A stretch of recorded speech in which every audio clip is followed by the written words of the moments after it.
Welcome to selfdiscoverymedia.com, where the orchard of wisdom shows are at your fingertips. It ignites your soul, your heart, your spirit, your mind, and your body with illumination from people who have made the journey before you. They're here now to help you on your journey, on your path of self-discovery. We are funded by you, the audience, and the people we interview. If you wish to support us, please go to selfdiscoverymedia.com and press on our Fund Action button. Anything is appreciated. We would like you to sit back and enjoy the shows. Here we go. Good morning, good afternoon, and good evening, everybody. Welcome back to another edition of Roundtables Vibrations right here on selfdiscoverymedia.com. I am your host, Sarah Troy, and my two wonderful guests who I've interviewed before. They're beautiful souls, so I wanted to put them together to create our own little orchestra today, is Heather Duncan and Beverly Copen.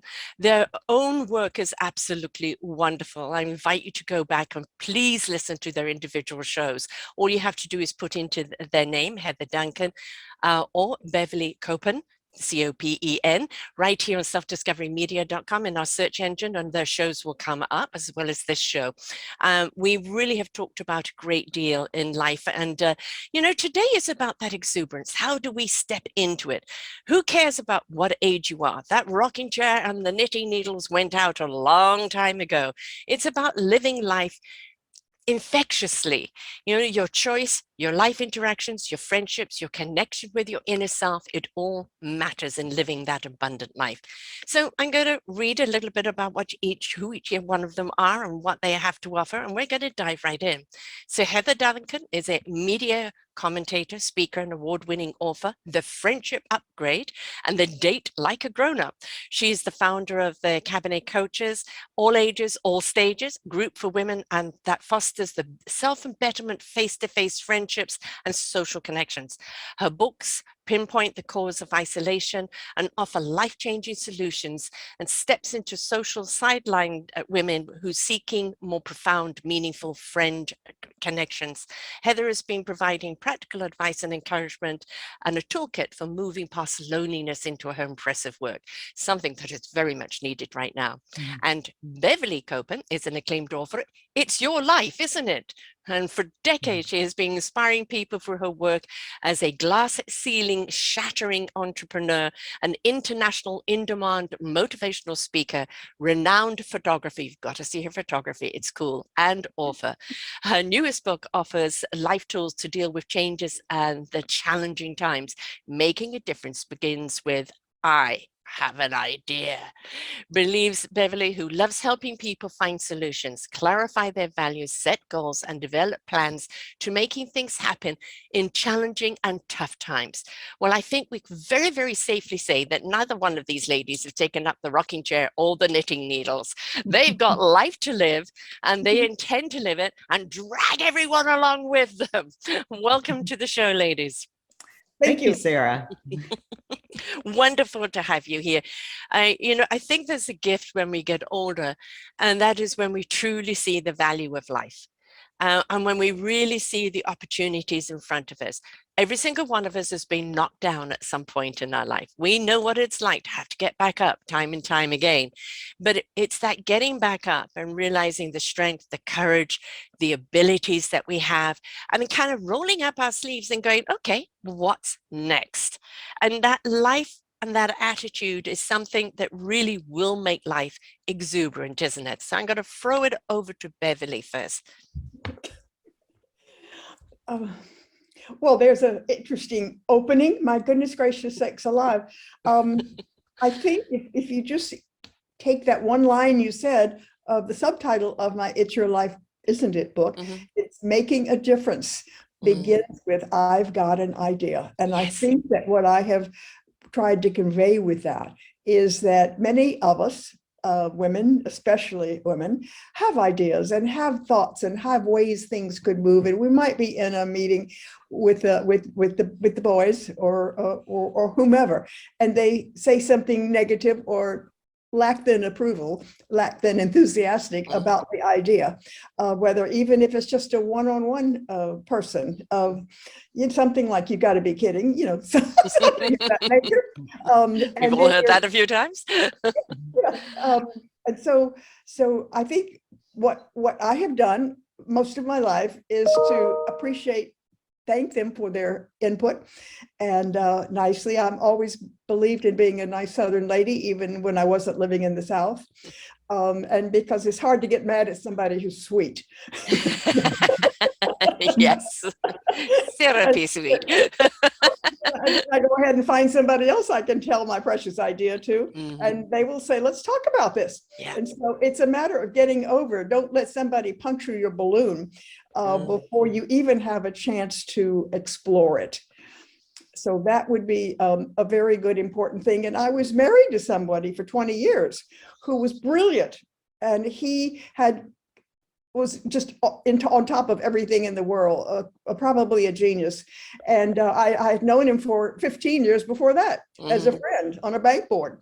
But his tendency was, when I had an idea I wanted to actually discuss, he would say, "I've got enough ideas. I need people to do stuff."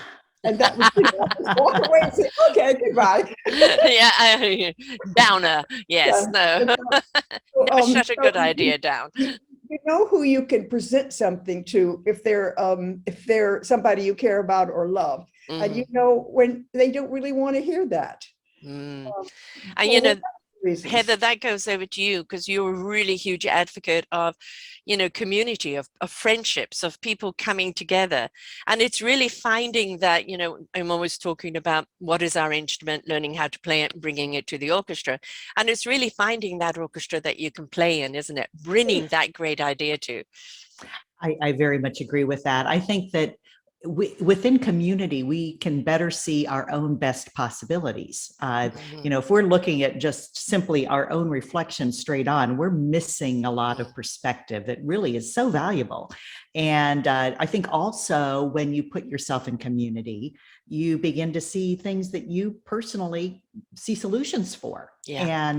And I think a lot of us have that drive. You see something you can fix, you want to kind of start putting things in place and make it a little better for whomever. But we draw courage from, I think, being in groups of people that see us and know us. We certainly, as I said, see a better view of ourselves, and then of course it goes on, because you're also reflecting back to them possibilities they probably haven't discovered in themselves yet. And I've got to say, that is one of my favorite things in life, is to be able to shine the spotlight on somebody, on something that, was so easy to them. They took it for granted and thought everybody could do it. Perhaps. Yes. I'm guessing Beverly's photography, perhaps, it's a natural gift. I'm sure she's honed it, but it, a lot of these things we don't recognize, or just don't recognize how special, the special within us. So I love that we're able to do that for one another. Yeah. Well, I love what you just said. Sarah, interrupt me anytime I'm interrupting. Go ahead. But I realized that I have been a part of community, even when I was building a business or whatever I was doing for my real job, for my real passion. But to me, being involved in community was a way that I learned what I was good at. Because in community, people need your advice, need your thoughts. They're not going to say that's a dumb idea. And so I believed in community for, I'd say, the last 50 years. Good for you. That's really an important thing to do, even when you, quote, don't have the time. Yeah, exactly. Well, exactly. Collaborations are always the best, don't you think? Because then you can pull in the 100%. best from everywhere else, because nobody has all the answers. Nobody's head spins like an owl, or I don't even think they go 360 degrees, of course, but we can't see it all. And it's so much better when we can bring in the best from everybody, right? Mm-hmm. I think that's kind of what I refer to, with the orchestra. Everybody's got this instrument that they've learned to play, and they play it very well. And as a solo, they sound great. But put them together with other people, and they start playing together, and they've got a piece of music that each one of them is bringing their heart to. bringing their instrument to, and you've got a conductor that can weave it all together. Look at the symphony that we're ended up with. It is translucent, you know, just really lifts us all up. And that's the power of being together, that togetherness. But it's not about just being a part of something and not bringing the best of yourself. It's bringing the best of yourself to the part of something to make it even better. Can I give an example here? Many decades ago, when I was a member of sales and marketing executives in Atlanta, Georgia, where I was born and spent half my career life, they had a program called the Career Woman Seminar. And I was a new member, and it was maybe they had 35 or 50 people there. And when they were talking about it in post seminar, I raised my hand and said, did you ever think about this? Did you ever think about that, etc.? And the next thing I knew, I was in charge of the next years. That's what happens when you put your hand up. and we had over 800 people come. Wow. Yeah. And so I really did learn that all you have to do is come up in a group, come up with an idea of, did you ever think about it doing it this way? And people say, yes, let her do it. Well, I mean, Heather, people want to belong to something, don't they? You know, they want to be seen and heard for who they are, but they want to be a part of the collective. We do. We need it. And we've often, you know, within the past couple of years, many have lost touch with that because we've gotten very comfortable. We dragged our heels into isolation, but a lot also are dragging heels back out again. Yeah. But, you know, biologically, we are wired to be connected to other people. It goes way back to our ancestors who depended on one another for life itself, you know, to be for safety, for food. Community was the difference between life and death. And our bodies still go into these panic reactions when we aren't connected in an authentic way with people in our lives. So, you know, that connection can come anywhere. You know, we can create it at any point in life. I think that's one of my big messages to men and women, is that there is always hope to grow what is missing. You know, I think sometimes people feel like I'm so far behind on whatever it is, I'm not going to catch up. But, you know, I always think, you know, you lift a foot, you lean, you're already moving forward. So, you know, we just have to, right? You better just make sure you plant that foot and lift the next one. But, you know, when I think about all the things I threw up as my own blocks through the years, just because I wasn't aware or alert to my own possibilities, you know, a big part of living now for me is just kind of alerting people early on. Why not get a head start from where I did? You know, I love to see that for my children. I love to see that for anybody, because when you're invested in other people like that, it takes a lot of the pressure off your own life, because you're like vicariously having all these great moments of joy just when other people are doing what they're supposed to be, you know, doing in their lives anyways, right? I can totally attest to that. And I've just celebrated my 10th year of hosting. And, you know, I look back to when I first started and I pressed all the wrong buttons. It was a Monty Python moment, you know, and it's, you know, I was with a different network and it was live for the first 13 months. And it was a brilliant training ground.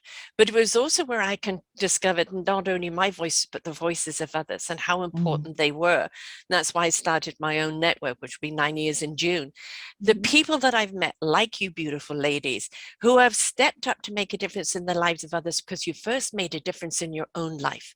You became the example for others to follow. You became the illumination, the inspiration that begat invitation with other people.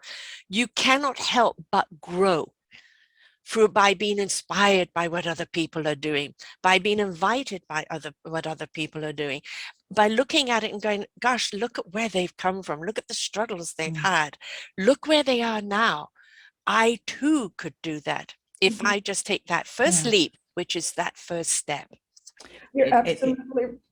Go ahead, Heather. It's okay. Go ahead. But, you know, one thing she said really struck me, and I thought it's really important, and I'm sure you'll agree, Beverly, for people to see where we've come from. Yes. because a lot of times I've had people, and not that my life is, it's flawed. I have, my own struggles, of Flawsome, course, it's darling, life. flawsome, Right, flawsome. right, exactly.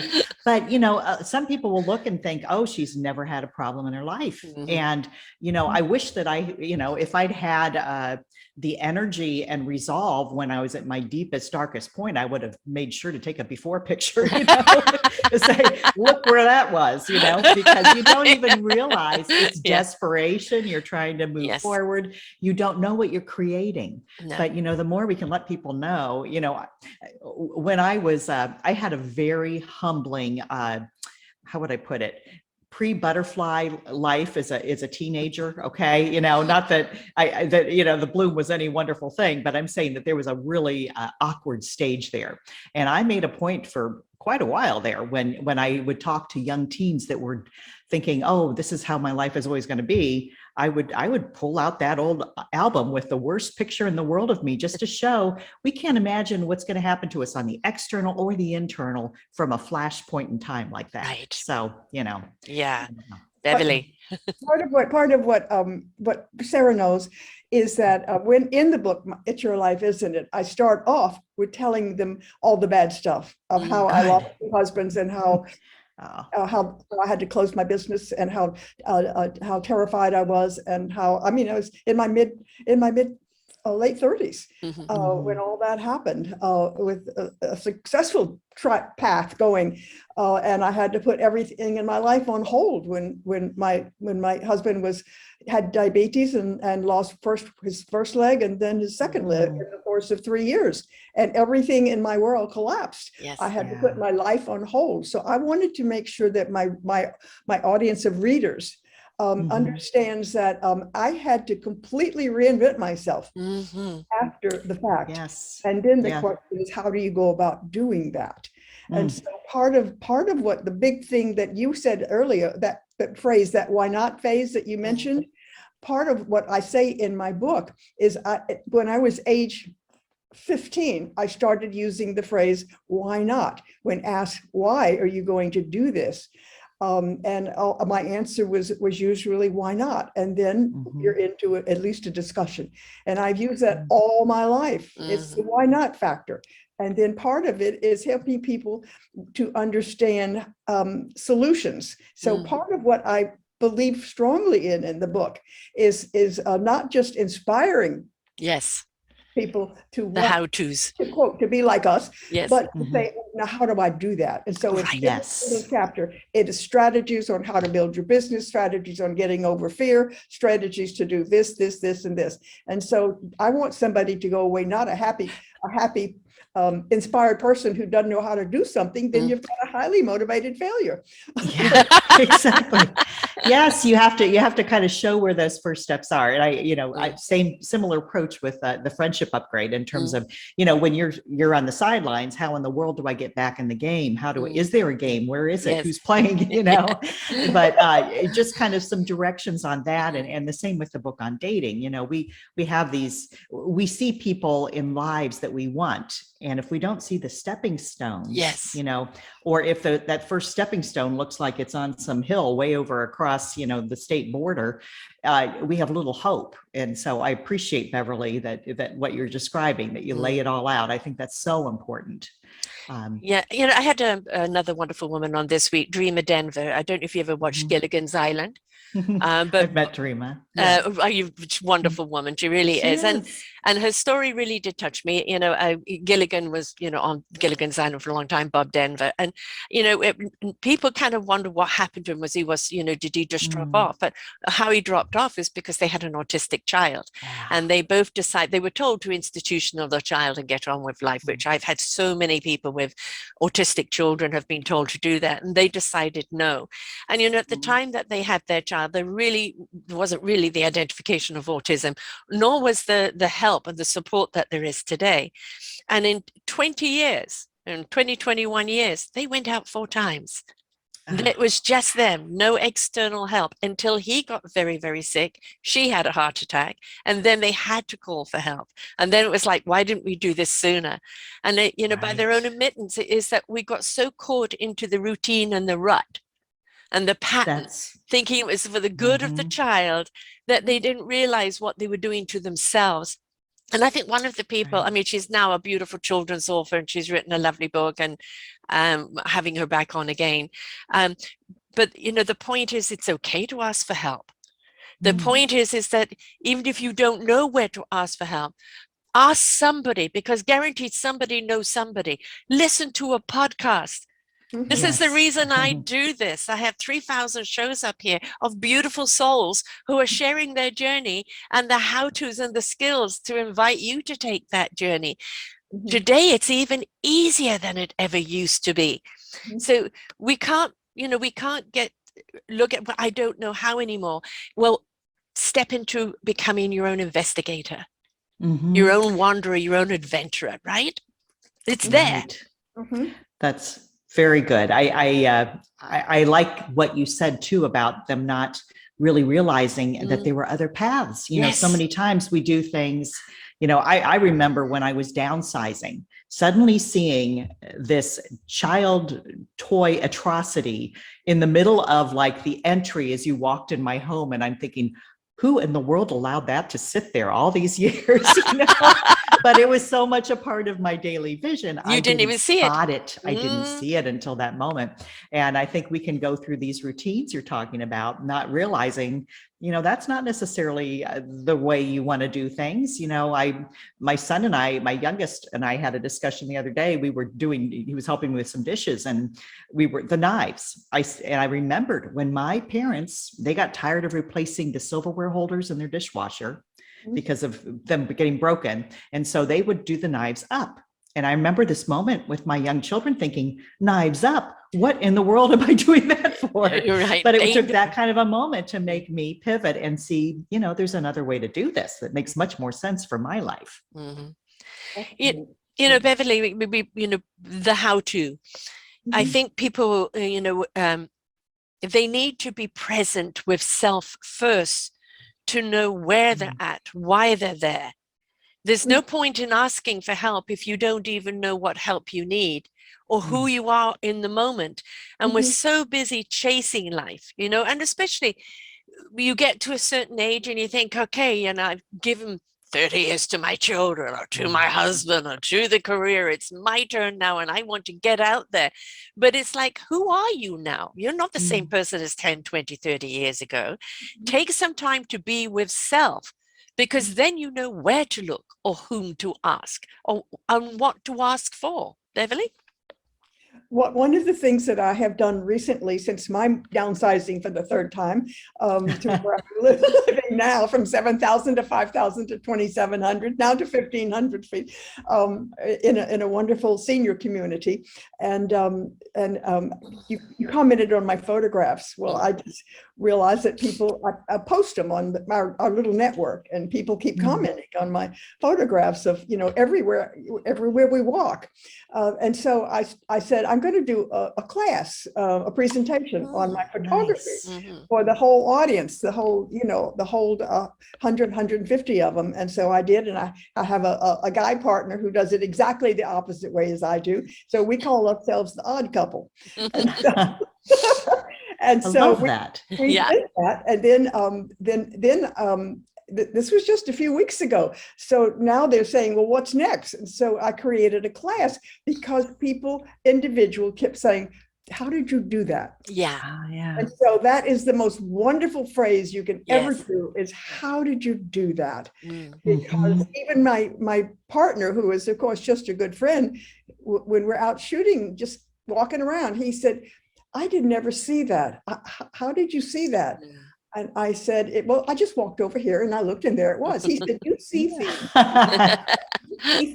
that others don't see. Right. That's so special that he sees that in you. Yeah. And that you're helping other people. I love, there's no limit on when we learn. I love that you're bringing all this into the senior community. I mean, that opens up worlds right there. You know, are people getting their cameras out, or at least their cell phones, and trying things a little differently after your classes, maybe, Beverly? Yeah. I'm giving him assignments assignments and everything. We're on a campus of a college. And that's part of what the appeal was, because it was, there are only a few of the new kind of breed of seniors programs that are either on a college or university campus or adjacent to it. And so it's lifelong learning. And that's what I'm here for. And that's what everybody may think they're here for, but we're going to offer it to them in little bite-sized pieces. Lifelong learning. Yeah. Right. That should be a neon sign above everyone's head. It really should. Life isn't just to learn, well, now I know it all, or I can rest on my laurels, or, you know, I can sit back now and not do anything. No, lifelong learning. It is exciting to keep learning things. It is wondrous to see things differently. I never knew I could do that. Oh, that is exciting. Why didn't I do this before? And learning things, constantly learning things is so intoxicating, isn't it? It is. It's invigorating. Yeah. Yes. I had the privilege of teaching at a lifelong learning program at Elon University down in North Carolina. And I've got to tell you, I've spoken to a lot of different groups over the years, and they were so engaged and brought in such wonderful questions. I enjoyed so much. And there's also, I think at that point in life, there's a little more time to really reflect and to really pull things in from a lot of different places that people maybe aren't always taking the moment to assimilate yet, you know. And they listen. Yes, they listen. Yes. So true. Yes, engaged. They're engaged. They're totally engaged. They're present. But it's also, they're there because they want to be. Yes. Right. And that's the big, when people are there because they really want to be, they're going to be engaged. They're going to participate. They're going to get as much out of it because they want to be there. When you look at kids in school, well, you know, it's part of my grade thing. I've got to do this to get my grade thing up and this and that. And it's not really my interest, but it's part of the package. And, you know, if we kind of did away with that and really, you know, said to people, I've done shows where people did speed dating, but another one did speed shrinking. Right? 10 minutes with each shrink. No, you're not for me. No, not for me. Yep, you're for me. Wow. Right. And I think that it would be fantastic for students to come in before they sign up for anything and go a day in a class of all these things, you know, and is it for me? Is this really something that sparked my interest? You know, if you want to be a doctor or a neurosurgeon, then you should go into the hospital and see what they do. You know, the long hours and this and that. But instead, it all looks very good on a book or on the TV. I want to be like him on TV. You know, what's the Mr. Smiley, the one, Dr. Dreamy, right? Dr. Dreamy, right? They have this illusion that they're going to be Dr. Dreamy, and then they get into it and they realize how much work it is and how much other stuff you have to do that one thing that you want to do. I really think that we should encourage people to test the waters. Try things out, you know, before they commit to something, because you don't know. On theory, it looks good, but when you get there, you realize, oh, no, not for me. I think early on, there can be such a pressure to make decisions that we end up closing things off before we get that opportunity to explore.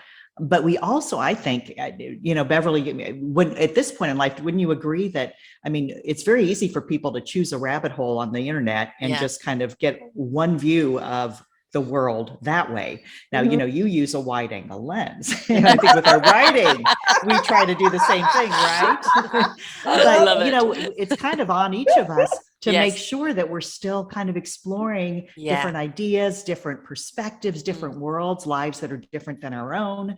You know, that's open to us more and more as we maybe, you know, are out of the hands-on parenting years and those kinds of things.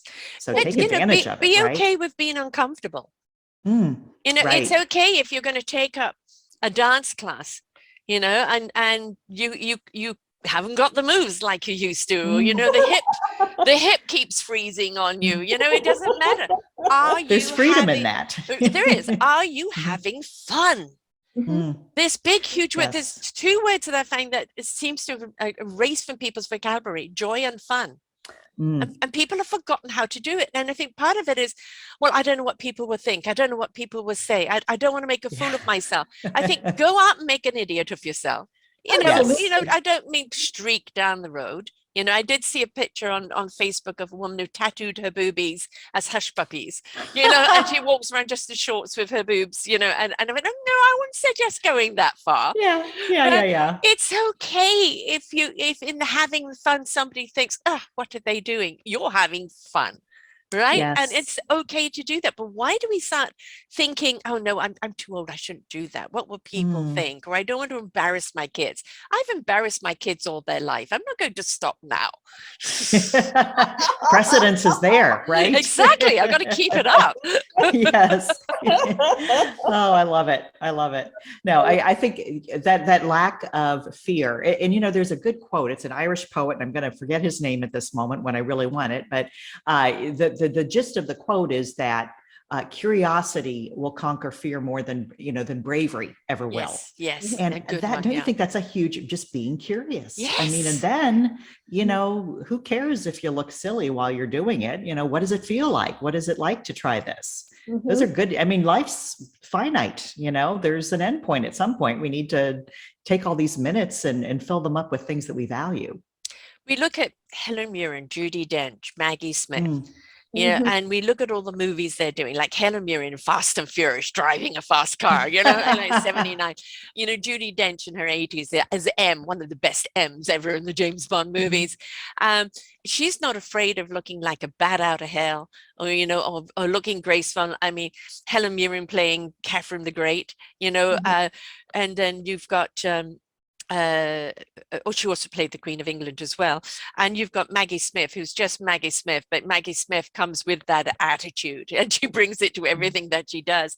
And, you know, in the past, it would be past 30 or 40, they're out to pasture, you're too old, right? And now they're stepping into roles that we could think, wow, you know, hell yes. And if you remember the Marigold Hotel, Yes. That's a good book. Right. I read but, that. But the movie was great too, Judi Dench and Maggie Smith and that. But also the Golden Girls. Why did we love them so much? I always wanted, as I got older, to have a house with a few other women that we, you know, we could get out there and have fun and respect each other's space. And I always resonated with Bea Arthur. You know, I love her. But, you know, who doesn't want a Betty White in your life? Yeah, absolutely. Absolutely. Yeah. And that goes back to the friendship, doesn't it? Making sure you have those good friends around you that you can go do those things with.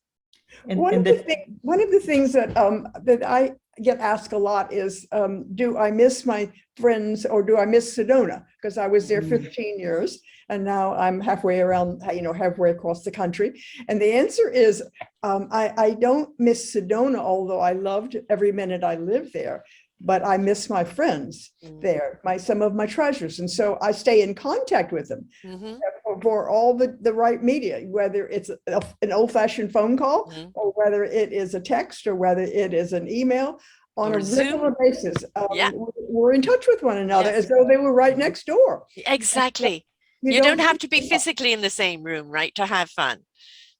But I have also suggested to many people who are kind of stuck, you know, based on COVID and et cetera, and not being a little bit of afraid to what to do next, is to very simply make a list of the people, maybe a dozen people that you like, that you haven't seen in a long time. You've thought about them, but you haven't seen. Well, and then just either make a text call to them, a phone call to them, or an email to them and say, thinking of you, why don't we go for coffee?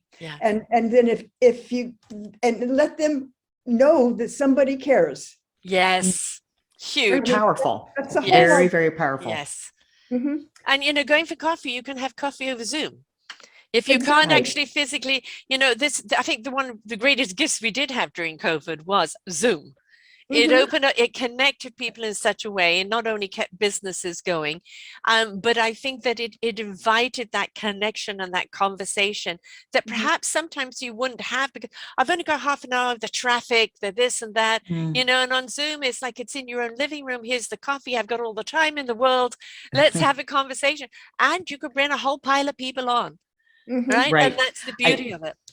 I do think it is still important to try and fit those face-to-face things in our lives, though. But And the phone call, you Yes. mentioned phone call, and I'm curious about your take on this, ladies. But my feeling, a lot of times, the phone call can feel more intimate Yes. than even Zoom, just because you are really. Now, I'm not saying that it would be so if you are also making dinner at the same time. Yes. If you're multitasking, but if you were actually just having a phone call with someone, voice to voice. You know, there's no distractions. And Right. I think that you can really connect in a good way that way. But yes, there are people that would not have seen another face without Zoom, et cetera. Yeah. I mean, it's opened up some possibilities we really needed. We just, I agree we with, need people. I phone my brother on WhatsApp, which is another wonderful platform, right? Because it's done away with long distancing. He's in England. I'm here in Canada. Every Saturday we have a call. If I'm with my daughter and grandson, then we go to video so he can see the baby and see everybody else. And my sister texts me on WhatsApp, and we're back and forth, and then eventually have a phone call. And so, you know, we still do that. For us actually to kind of arrange a Zoom call with them is something that's a big deal for them. But that phone call, it's just hearing the voice on the other end, just having that chat, right? And it's that it doesn't, if you've got a good friend, it doesn't matter how much time has passed by. You pick it up right from where you were before, and you're right back in sync with that person. I have a group of yayas. You both know what a yaya is, right? It's a I don't know if I do. Say it again. A yaya. It's a lifetime friend. So I have a group of yayas that were in my first model agency, talent agency, and we've been friends together for over 60 years, 60 years, and they're all over the country. And so, I mean, now we're all over the country. So during COVID, we would meet, we made a date to meet every 2 weeks on a Zoom call. And then we would supplement that with back and forth texting and emails and things of that nature and calls. But then we didn't have to start all over again when it was to visit with the Zoom call. And so it's that connectivity when you're far away and you miss those very, very close friends. It's, you don't have to miss them. You can still miss them, but you can still be with them. Right. I've got this. Go ahead. No, I've got this weekend, my bestie, with coming up 38 years, because I've only been in the country 42. And she and all of her kids are coming over to my daughter's this weekend with the baby. And, you know, it's just going to be, because she's considered their aunt, and her kids are considered their cousins because we're so close that way. So we're going to have that. But what we would do is get both families together on Zoom and play games. And the most hilarious one I'm doing was Pictionary, trying to draw, you know, and some people had the pen you could draw on the tablet, and other people were trying to draw it with the mouse. And, you know, there was so much laughter to be had, and we still could get together and do things even though we couldn't physically be together. But there's nothing to beat actually physically being together. You know, we just celebrated my grandson's first birthday, and the entire family were there, like all of the siblings, along with their extras. Even my ex was there. We're all under one roof celebrating my grandson's first birthday, and it was extremely special for all of us to be there. And so there's nothing to beat actually the proximity of people. But when we can't, don't sit back and say, well, I can't see them because, right? You know, just find other ways to connect. And that connection is so important to your soul and your spirit. Otherwise, you do feel that you're being left behind. You're the one leaving yourself behind. Yes. Right. You have to get out where people can find you, you know? Yes. And what you're talking about is connecting with people that know our histories, yes. that we know theirs. And those are the people that we really, that's the real true kind of connection, when you really feel seen. Yes. You know, they remember the silly things you did and the great things you did equally. So that's some good people to have in your life. I had a nice little discovery this past year with COVID, and my great grandson and my grandson and his wife moved in the middle of the country somewhere, and we all will never go to see them. And maybe they will connect. We connect once a year at one of the appropriate places near here. But I discovered something that I wanted to do, and I decided to become a pen pal. I asked my great grandson, who was then 6, if he would like to be a pen pal, and I did it in a Wonderful. letter. And I explained who I was and the relationship, and I sent him pictures, and I sent him a self-addressed envelope stamped to me. Mm. And so I said, if Nice. you're going to be my pen pal, then I've made it very easy for you. And his mom said that after that, he would go and meet the postman. Oh, wonderful. That's terrific. What a great idea, Beverly. Yeah, no, that's a fabulous idea. And I had somebody on a few years ago where she was talking about she's Jewish, and she said, in the Jewish thing is passing on your history through a letter, right?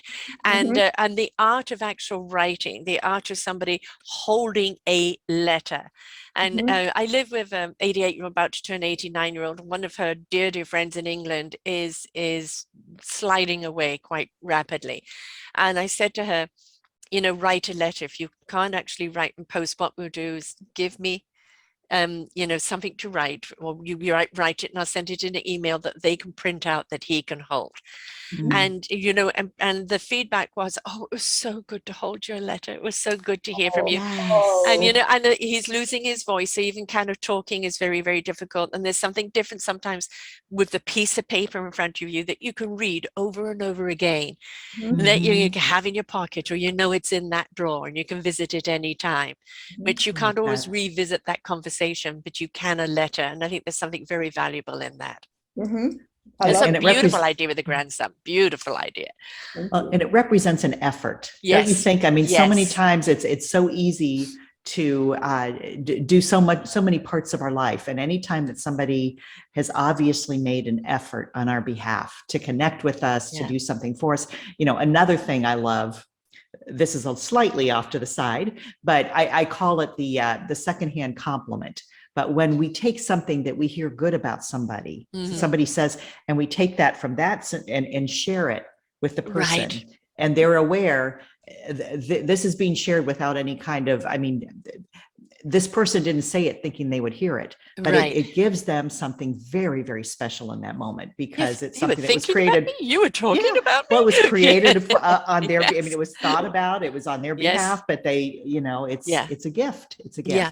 It is. So, I want to go back to that letter writing again and look at it from a different angle as well. You know, we're getting up to those years, and there's a lot of beautiful traditions that are kind of dying out with us. By writing to your great grandson and introducing him to the art of the letter writing, the anticipation of the postman coming, of having something tangible in his hands. And, you know, when your beautiful day is over and you go home to the light, you'll have a pile of those letters to remember you by.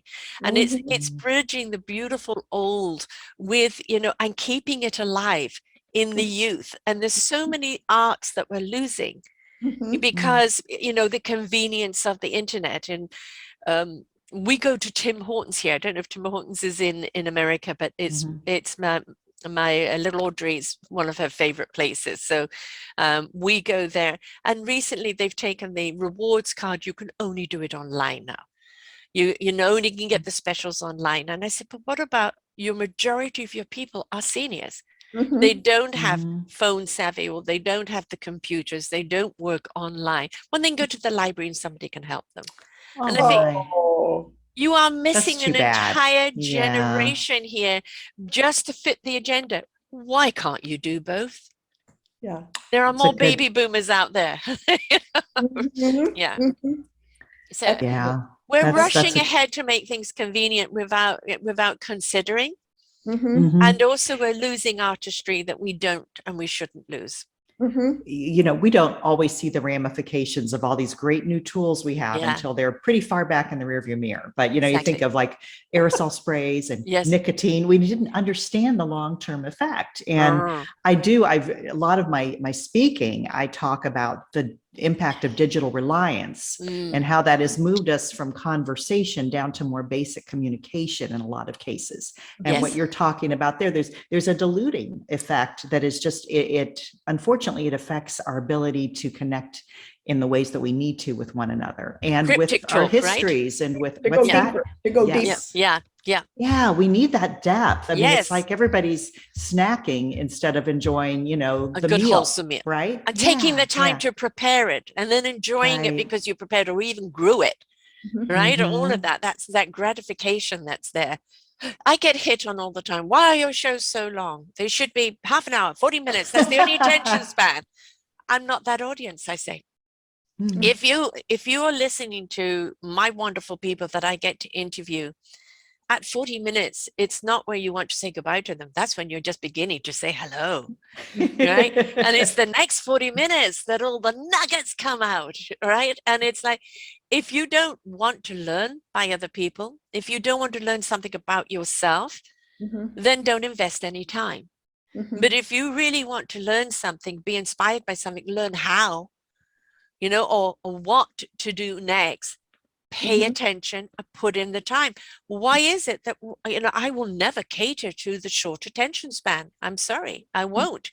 Mhm. I'm here to give you the abundance of wealth of knowledge. And if Mhm. you haven't got the time to listen to it, that's your loss.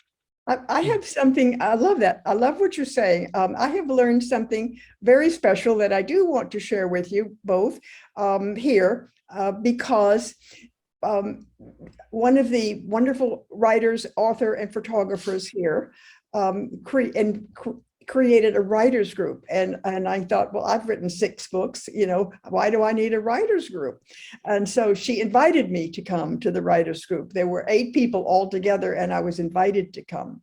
And what she does is she gives an assignment, and she wants everybody to write a different perspective than they've ever even thought about. Love that. So it's Yes. turning it upside down. And what happens is, how would you write a letter to somebody you wanted to apologize to and you never got around to it? Something like that. Yeah. And Mhm. so what happens is, we've been now together several months, and nobody else is invited to join because we have built up a trust Mm. and a depth Mm. of opening ourselves up to one another that is Mhm. incomparable, Mm. hard to believe. And so after we read what we wrote, one at a time, one of 3 things happen. One is we laugh. Mhm. The other is we clap and applaud that person for writing that and saying that.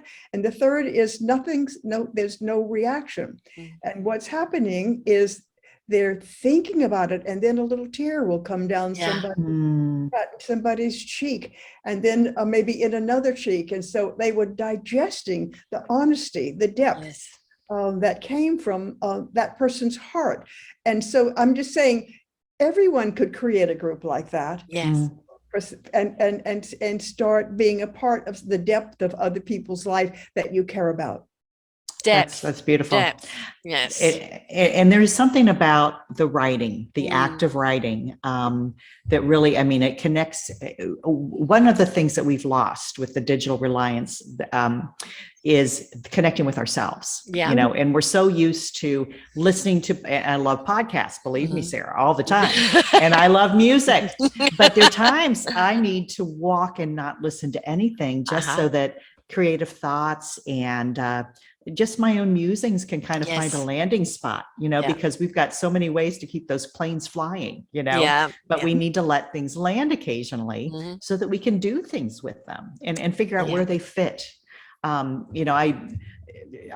fond of saying there's a lot of things we don't look at because of this. And I'm fond of saying it's your room, your elephant. You need to make the time and the space to actually understand what's going on in your own head and heart, right? Yes. I love that. Yeah. I love that. Yeah. And one of the things, I really love that. One of the things that has happened being next to a college Mhm. is that we interact with one another. The Love students that. come over Oh. here, we go over to the college, and we have mentorship now. And so we're Mhm. learning how each other thinks, how Mm. the young connect with the seniors. And that's Mhm. been such a gift for both parties. Yes. I Yes. mean, again, bridging the gap, just like you are with your great grandson, and it's like this whole again thing. You're young, you're young adult, you're middle age, you're old, you're dead, you know, and it's like, no, I am a life form, perpetually in a form of growth, a growth of learning, a growth of exploration, you know, a growing out of something, growing into something. And if we can look at life as a constant, we're seasonal, you know, we have many, many seasons, but if the bridging the gap of the young, inquisitive of what the more mature people have gone through, of listening to their journey. I used to have pretty well 40s up demographic listening to my shows. I am now getting the late 20s and 30s. Oh, that's wonderful. I know, and I'm interviewing the 30s and they're interviewing me. And you know, and they've got to that stage where they've already spent 10 years chasing a wrong dream and realizing, I don't want to be there anymore. It took us a lot longer because society was in that dictation. You've laid your bed, sleep in it. Right? So, you know, Sarah, that's really, really interesting. I gave my book, It's Your Life, Isn't It?, to a young, in his late 20s, person who came to do some electrical work for me. And I told him about the cost of the book. He said, well, how about we do a trade? I'll take your book and I won't charge you for the service. And so he got to about chapter 3, which is setting your goals, and he got stuck there. And so I kind of stopped asking him about it, but he came in to fix something last week. And I said, I hesitate to even ask you about, did you ever get past chapter 3? He said, are you kidding? I finished the whole book. Why do you think I went into film production? I did because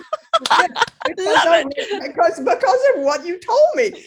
Excellent. Oh, I love it. Beautiful. Love it. Love it. Yeah, exactly. We don't know how we're going to ignite the fire in someone.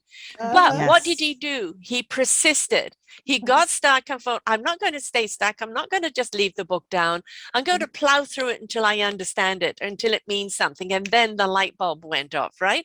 That persistence is something that pays off. I love that. And it is. Yes. Fabulous. That's Agreed. what it's all about. That's the reason why you write the books. That's why we do the shows, is because if it can pivot one person's life into the right direction, or seeing something different, seeing themselves differently. Yeah. It made a difference. It made a difference. Makes everything worthwhile.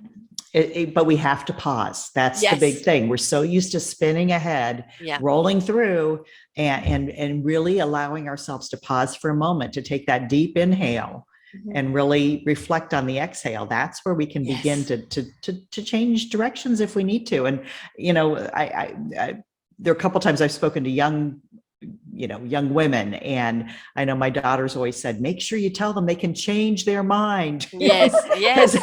That's huge, isn't it? You know, it's like, oh, I'm on this path, but you know, I look back and I've been so many different places, and I won't say different directions, because they all kind of have merged to make sense now. But at the time, I didn't get it. I just was developing what needed to be developed, you know. You were gathering info to do what you need to do now, right? I mean, that's, you know, people go, but I've spent 20 years in this business, I've built up a reputation and this and that. And I said, are you going to walk away from all that knowledge? Good. It's all good. All of that knowledge and that wisdom and the know-how, you now apply it to something that really means something to you. That isn't just a job. You're not losing the skills. All you're doing is redirecting them into something that you're more passionate about. Taking a new perspective to something that's already set, and that can make all the difference in the world. Yeah, I go ahead, Beverly. I'm sorry. No, there's so many people now coming out of COVID, and they have found something else that they created. Yes. Wasn't there. Look for what's not there, and then you've got an idea that nobody else is doing. Precisely. Yes. Where is the need? Nothing is wasted if you are able to take it in and just let it sit for a while sometimes. But, you know, my kids and I had a lot of, I've mentioned a lot of exploring, hiking and all that, and travels. I say we never got lost. We just had a few off the map moments, you know, but every time that happened, a few pauses, you know, that's okay. But when that happens, it's like, guys, take it in. We're very unlikely to ever see this again. Let's see what we can take from this. And I feel like that's, you know, anybody you meet and have a conversation with, the failures that we experience, the times that we are just stuck. there are still things of value there. It's, you know, so much we want to forget of that because it's not what we planned. But, you know, the GPS is constantly recalibrating, and we need to be able to include all of that information in order to make the most of everything. I also don't consider it a failure. Those are moments in time Yeah. that are worth savoring. Yes. Yes. Yes. Yes. Yeah. And I don't consider any of those things that we've done. I mean, I literally BS'd myself into many, many jobs. Yes, I can do it. I was you the had first. nerve. I like it. The thing is, I didn't have education. I was a very sickly child, so I never finished my education. But I had spiritual education. I had channeling knowledge, right? So I was the first woman rep for Mobil Oil in South Africa. And they sent me to go and do a course on oil, and it over my head. I don't know what the hell the composition they were talking about. But what did I know? Customer service. Right. And I knew what people needed was they knew more about the oil than I did. I didn't have to educate them. That was their business. But they wanted to know what was the best price, the best delivery, the best this, the best that they could get from us. Right. That's what I was there for. I unfortunately run into misogyny and sexism and ended up leaving the company out of someone sabotaging me. But that was South Africa and very much the male misogyny there at the time. But it proved to me that you don't always have to know everything perfectly. You can learn on the job, or you can learn it's not for you, right? Or you can also learn, what I found out is that when I looked at my pattern of jobs, I was a disruptor. But I was a disruptor from the complacency, or I was disruptor from the people not listening, and it would shake things up. And sometimes my boss would lose up. 3 times I've been offered my boss's job, and I didn't take it because that's not what I was there for. But I was there to shed light unknowingly, there to shed light on a system that wasn't addressing the problems. And that seems to have been kind of my pattern in life, is disrupting the chaos so we can see the clarity. Don't you think one of the most valuable things to learn, and I think with my children, particularly when we would do, you know, a lot of our big hiking stuff where we're out in the middle of nowhere, learning that you have the tools within you to solve the problems, or you have access to the people that can help you do that. Then you don't have to keep track of all the details, because you know that the components are there, and that takes away a lot of that fear that we talked about earlier, because you don't have to have all the answers. You just have faith that you either are going to be around people that can help you find the answers, or that some of these little bits and pieces that you've gathered along the way are going to fit together in the way that are going to make that clear to you. Why do we not have, that's why we have a Rolodex. Yeah, I know somebody that can help you.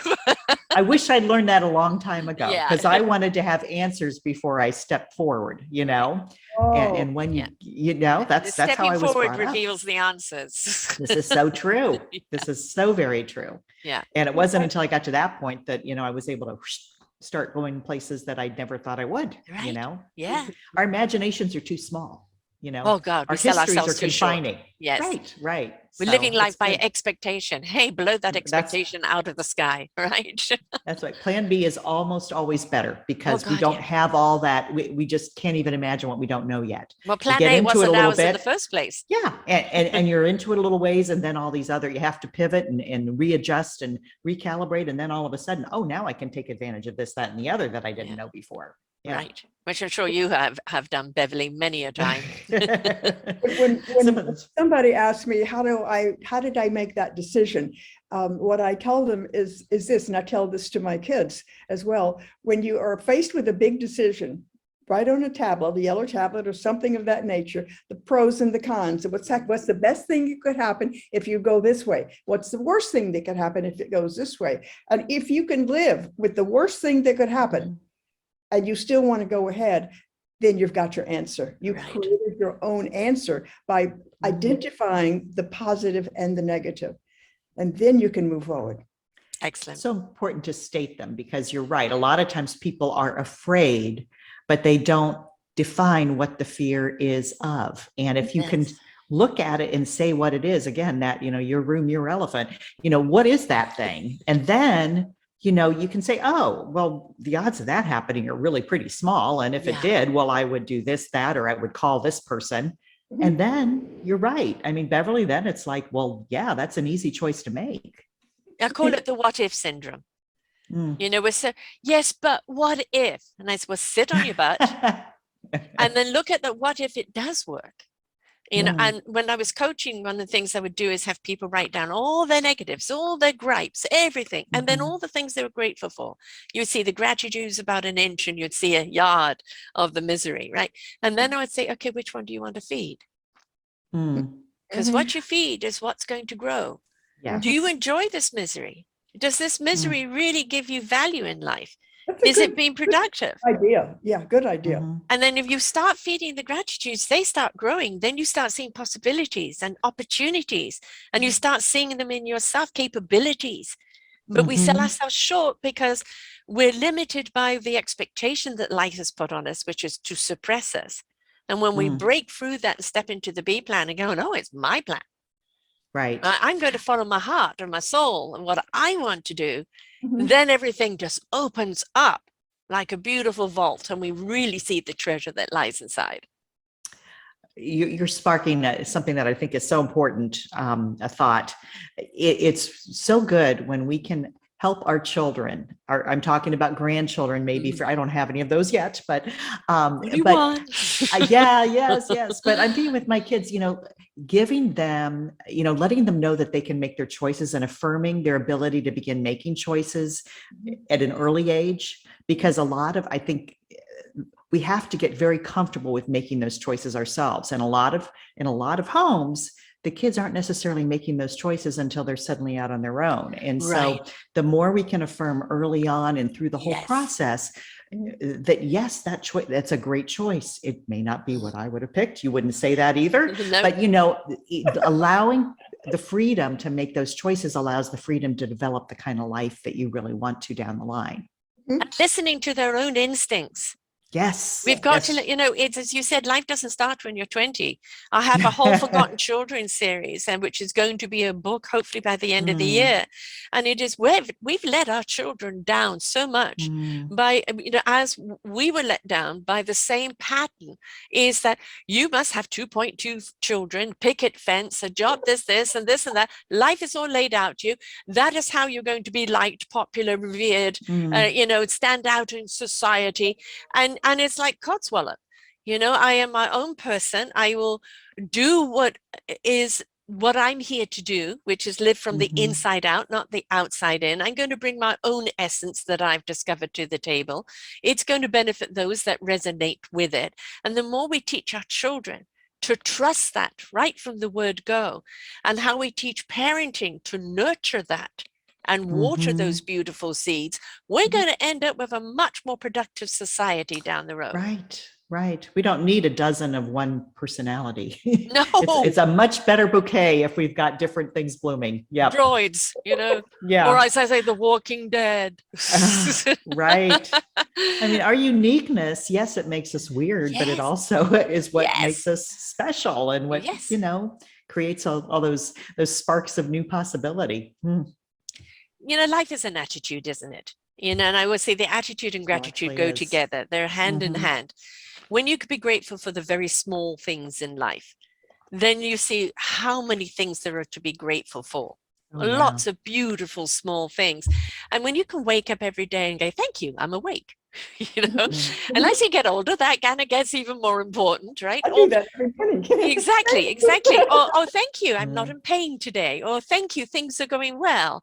Or, in my case at the present moment, my computer is literally full. It can't take anything more. And I've had to run out of RAM, and I've got nowhere else to put it. So I've actually had to buy a new computer. And it was like, come on, computer, just another inch, just another inch, please. It's actually those challenges, however frustrating they are in the moment, when you actually, meet the challenge, hey, you did it, right? And it feels so gratifying. Where is that gratitude? it is truly choice, because you Yeah. can stand in the same place. You know, I told my kids, you know, like, you can stand in this spot in the woods and you can either see the flowers that are blooming or the trash that somebody dropped behind them. Right. You can look Mhm. in the same, not move your body a bit, not move from the context of the life that you're in. Mm. But what you focus on is going to change how you experience that moment. I mean, I'd rather be happy. That's just Yeah. kind of my whole thing. I'd rather be happy. I'm not ignoring the bad stuff, but you know, if I can't change it, why would I dwell on it? You know, there's so many other good things over here, you know? Yes. The last page in my It's Your Life, Isn't It book is about the power of choice. Yes. Mhm. It's a wonderful thing that I wrote when the husband that lost both legs, I wrote it because the power of choice is being negative or positive, and Yes. appreciating what you're talking about. And then the power of choice is all about your attitude. Yeah. And it's your Mhm. attitude is the one thing you have total control over. Yes. Absolutely. It's so true. You So know, true. and life isn't happening to us, it's happening for us. Mhm. And we can't always choose what is actually happening to us, but we can look at Mhm. why is it happening for us? What are we meant to learn from this? And What can I do sometimes, with this? what can I Mhm. do with this? So sometimes it's simply just to realize how strong you are, Mhm. how capable you are, how you have the ability to pivot or deal with something that you never in your life thought you would have to deal with. Mm. Right. Yes. And it's Mhm. like we sell ourselves short so much by kind of life expectations. But when we step into our own awesomeness, our own flawsomeness, we realize we are so much more capable than we ever thought we were. And it's like, bring it on. You know, my little 89-year-old is like, bring it on. She's a black belt. She's 5 foot dot. She can still toss people over her shoulder. Love You know, it. you're running down the street chasing after a dog the other day, and everybody gobsmacked, clapping. She said, "Well, why don't you stop the dog?" Instead, they're clapping and they're chasing the dog, right? That's so funny. And That's great. she's got such an exuberance for life. You know, the Ferris wheel or anything else. She's there. The ballet. You know, life is to be enjoyed. Now she's gone through polio. She's gone through losing her twin sister, losing her fiance. She's gone through loss. She knows exactly what it's like, but she Mhm. chose Mhm. to see the sunny side of the street. That doesn't mean she's ignored whether it's raining, but she Mhm. chose to see the sunny side of the street. And I Yeah. think if we can have our down days, we can have the days when nothing is okay, and that's okay. All right. Yes. Those are the days of nurturing and self-love and just doing what you need to do for you. But don't get complacent in there. Yeah. Mhm. I think it's important to say it out loud too. Don't you think? Yeah. To talk to yourself and remind yourself, Yes. encourage yourself. It's not a method of madness. It's actually when you make No. sense. Yeah. Otherwise, you got to hold yourself accountable for what's being Mm. said in your head. And if you say it out loud, I think you're more able to keep a handle on it. Mhm. Yeah. Yeah, Beverly. I mean, Beverly, when we grow up, you know, speaking to yourself, the first sign of madness. Well, I know I'm already crazy, so it's okay. You know, but I agree. You know, when I drive down to my daughter's, it's an hour and 40 minutes. I have no music on. I'm driving over the mountains. Certain parts of it's utterly beautiful. I just love letting things come in and out of my head. You know, the mind is on automatic, it's concentrating on the road. And so all the other part is just whatever comes in and out. And some of it's just so pleasant, and some of it, oh, okay. You know, and I think just, again, you can be present even while you're doing something. Yeah. That's good use of your time, Sarah. Yes. I like and, it. well, and it's very peaceful. Mhm. I was a rusher. You know, I was a visualizer. I could see things, and I could see, you know, oh gosh, the hotel could look like this, and these are the kind of people that will come from. We could do this for them, that from them, and the chocolate on the pillow. Blah, blah, blah, blah. I could see the finished picture, and then I would be impatient. Come on, let's build it. But I was never the blueprinter, and I was never the actual constructor. I was the vision, and it was frustrating when other people couldn't see the same vision. When you were talking about it earlier.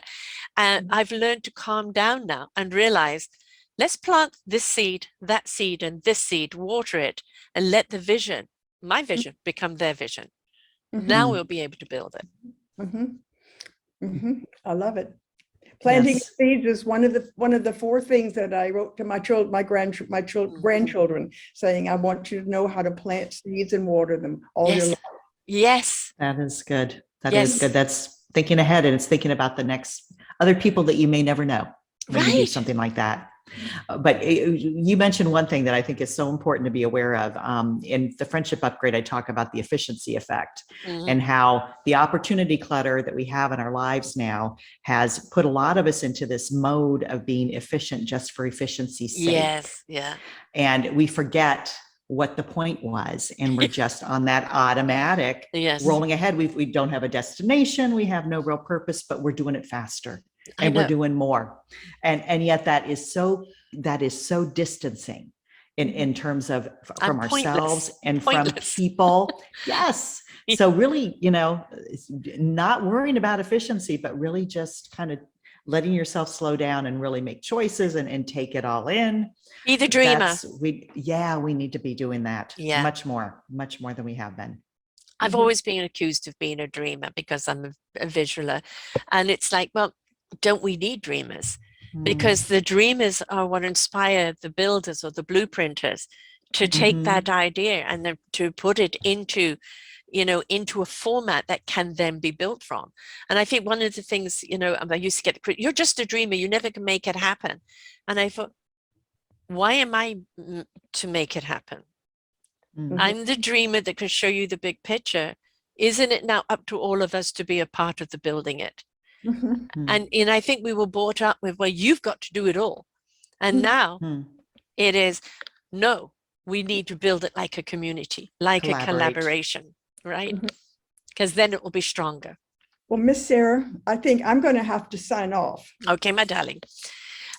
Will you please tell people how they can get hold of you and your books and your beautiful art and paintings and photography, etc.?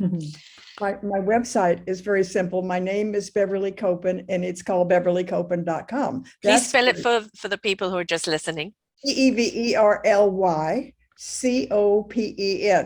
And in the website, it tells you how you can look at all of my books, especially the last one, It's Your Life, Isn't It?, which is also on Amazon.com now as an ebook, as well as in Spanish.